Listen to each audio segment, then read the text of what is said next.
Hello students, welcome to my YouTube channel SR smart learn. आज की इस video में हम आपको बताएंगे प्लास्टर ऑफ पेरिस बनाने की विधि। प्लास्टर ऑफ पेरिस जिसे POP कहा जाता है, इसे किस प्रकार बनाया जाता है और इसके रासायनिक गुण व इसके हम उपयोग को भी देखेंगे, जो कि आपकी यूपी बोर्ड एग्ज़ाम 2026 में ये लॉन्ग टाइप क्वेश्चंस में पूछे जाते हैं, जो कि 5 मार्क या 4 मार्क्स में पूछे जाते हैं।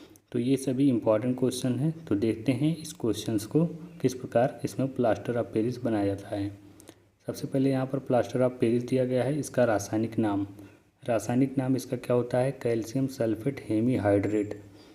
और इसका अणुसूत्र क्या होता है? CaSO4 2H2O। क्या होता है इसका? ये रासायनिक अणुसूत्र है इसका, किसका? प्लास्टर ऑफ पेरिस का CaSO4 2H2O। अब देखते हैं इसके बनाने की विधि किस प्रकार है।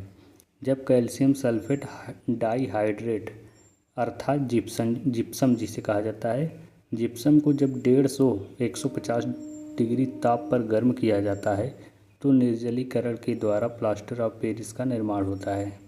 तो यहाँ पर कहने का मतलब है, जब जिप्सम का फार्मूला क्या होता है? यही होता है सेम टू सेम जो इसका प्लास्टर ऑफ पेरिस का होता है। अब इनमें से क्या होता है, यहाँ से 3/2 H2O यहाँ से निकल जाता है, इसलिए इसे क्या कहा जाता है? निर्जलीकरण कहा जाता है। और ये किस प्रकार होता है? जिप्सम ये है, जिप्सम से क्या होता है? 3/2 भाग H2O निकल जाता है, ये क्या होता है? निर्जलीकरण होता है। और ये किसका होता है? जिप्सम का। और यहाँ से क्या प्राप्त होता है? Plaster of Paris CaSO4 2H2O प्राप्त होता है। ये कितने डिग्री सेल्सियस पर? 150 डिग्री सेल्सियस के टेम्परेचर पर जब इसको हीट दिया जाता है तो क्या होता है? प्लास्टर ऑफ पेरिस का निर्माण होता है।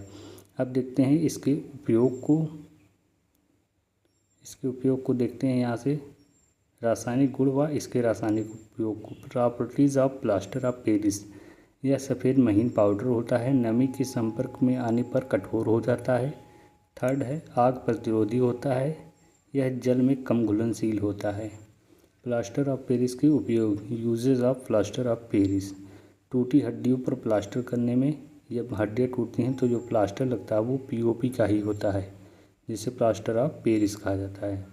मूर्तियाँ और सजावटी वस्तुओं को बनाने में इसका यूज किया जाता है। दीवारों और छतों की सजावटों में इसका यूज किया जाता है। डिज़ाइंस बनाने में प्लास्टर ऑफ पेरिस का यूज किया जाता है। जो छतों में आपको डिज़ाइंस देखने को मिलते होंगे वो सभी क्या होते हैं? वो इसी POP से बने होते हैं। भवन निर्माण में दरारों भरने के लिए भी इसका यूज किया जाता है। होम को एक अच्छी फिनिशिंग देने के लिए इसका यूज किया जाता है। ये है इसका यूज़। और इसी प्रकार के वीडियो पाने के लिए हमारे चैनल को सब्सक्राइब करें। और इसका PDF यदि आप प्राप्त करना चाहते हैं तो इस QR को स्कैन करके डायरेक्ट आप टेलीग्राम ग्रुप से ज्वाइन हो जाएं, जहां पर आपको इसका PDF प्राप्त करा दिया जाएगा और ऑल क्लासेस फ्री PDF आपको मिलेगा। Very important question, previous year questions, quiz polls, important questions आपको प्रोवाइड किया जाएगा इसी चैनल पर टेलीग्राम पे। Thanks for watching this video. Follow for PDF and notes SR smart learn. Thanks for watching this video.